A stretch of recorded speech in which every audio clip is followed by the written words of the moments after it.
Hello guys! So for today's video ay kakain tayo ng itlog ni Adamus.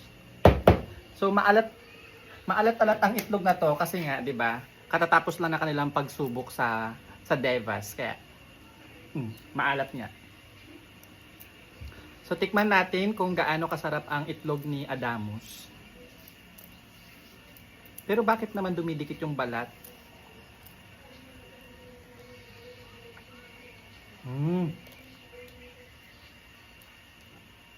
Confirm. Maalat nga ang itlog ni Adamus. Tapos meron din tayong mamula-mulang itlog ni Eknad. Ang itlog ni Adamus na maalat-alat. At ang itlog ni Eknad na mamula-mula pero maasim. Perfect combi.